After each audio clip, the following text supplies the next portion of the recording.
UCSC, Miami. My name is Dr. Steve Katz. I am a dentist, and I love what I do. What I love about dentistry is that I have an opportunity to make a difference in people's lives. They don't teach us that in dental school, nor do they teach us how to enjoy what we do or to be successful. Those are things that we must learn with experience. I have been in practice for 30 years. I've created an opportunity to do comprehensive care on appreciative patients. I have a wonderful facility, and I work with a wonderful group of women. But life was not always so easy for me. 15 years ago, I completely lost my practice to a series of life tragedies. I was in an accident, I was disabled for 2 years, and I was unable to work. When I finally was able to return, it was the day after Labor Day in 2001. I was eager to get started, but 1 week later, we were hit with 9/11. A tremendous blow to our country, to the city of New York, and it further decimated my practice. So we had to wait. It was not a time to stage a recovery. And about 6 months later, things were starting to return to normal. Again, we were excited. Until on a Saturday night at 2:30 in the morning, I received a phone call from the mother of one of my dental assistants. Phone calls at 2:30 in the morning are never good. She said that Bianca had been in a terrible accident. She had just gone to an MTV party. She was exiting a taxi cab when an out-of-control drunk driver jumped the curb and crushed her up against the building. She lost one leg to her hip, she was in a coma, and she would likely lose the use of both of her arms. It was not a good time for our practice, but Bianca's needs were greater than ours. In life, you are only given a limited number of opportunities to truly make a difference in someone else's life. And if you let those opportunities go by, they do not return. So we dedicated our practice for the next 6 months to her benefit. And at the end of that period of time, we were able to purchase for Bianca a computerized prosthetic limb, a hand-operated car, and we handed her a check for $500,000 to help her get a life story. Thank you. Here's a picture of Bianca after she came back to work. You see, dentists do amazing things. We truly make a difference in people's lives. We provide comfort, we relieve pain, we take away infection, we make people look good, and feel good about themselves. We give them confidence and self-esteem in social and work situations. We help them enjoy life. And the best part of it is, they have the belief that we can make this difference for them. While on the subject of beliefs, let me talk about Dr. Martin Luther King, truly one of the great leaders of our time. Dr. King was not the only black man to grow up in a pre-civil rights South who went through a difficult time. He was also not the only minister to have an incredible gift with the spoken word.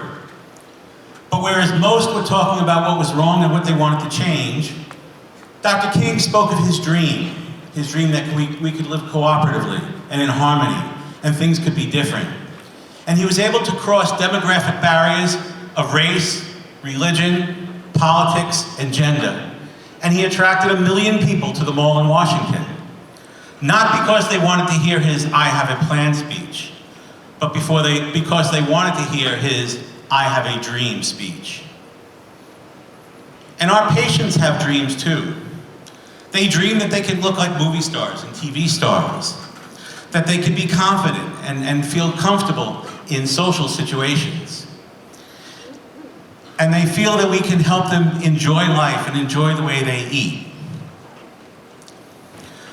It's a tremendous responsibility we have, but it's very fulfilling. How do we accomplish this? Patients are not inspired by treatment plans to correct a chipped tooth, a toothache, bleeding gums.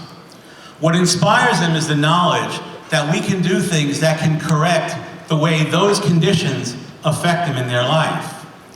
And that's what creates the ability for us to be able to be fulfilled by providing a higher level of dental care. It's a tremendous responsibility, but it's also extremely fulfilling. Let's play a little game.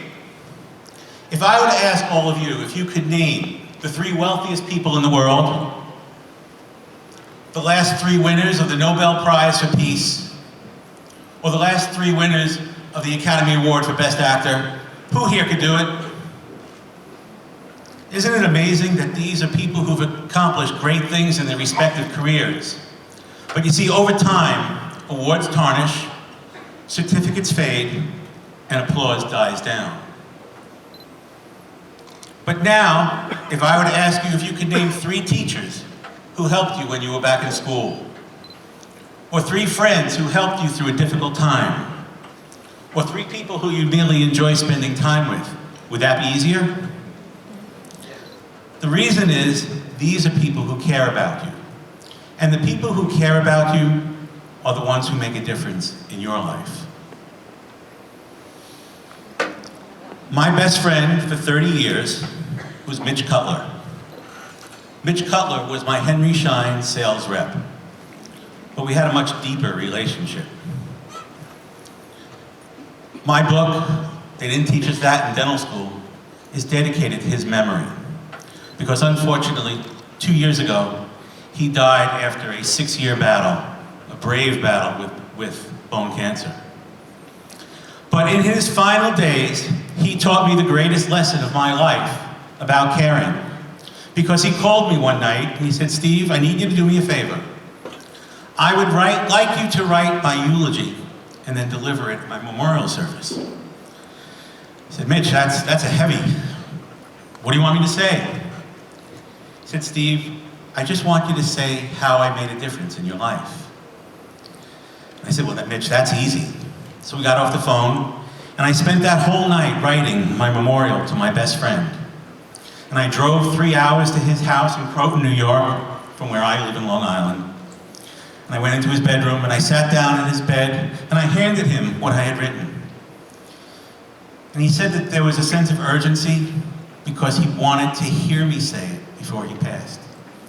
So I sat in bed with him, and I read him what I had written. And he hugged me, and he kissed me. And it was very, very difficult.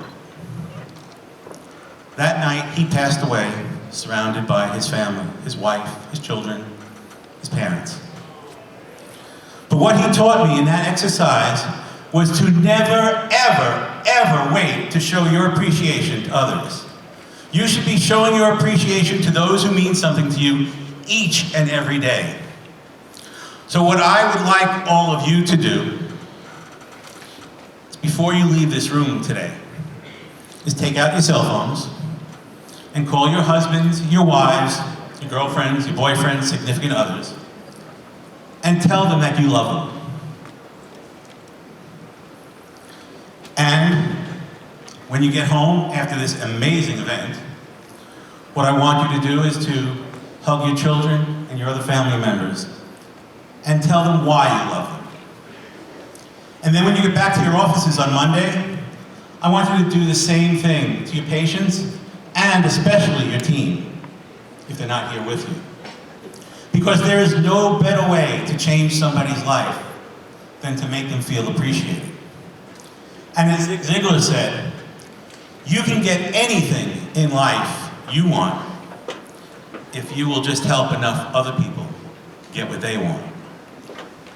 Now I'd like everybody to stand up, please. And what I'd like you to do is to repeat after me. I believe. I believe. I believe. I believe. I believe I make. I believe I make. I believe I make. I believe I make. I believe I make a difference. I believe I make a difference. I believe I make a difference. I believe I make a difference. Now what I want you all to do is take out those phones, make that first call, a text message, and start making a difference right now. Thank you.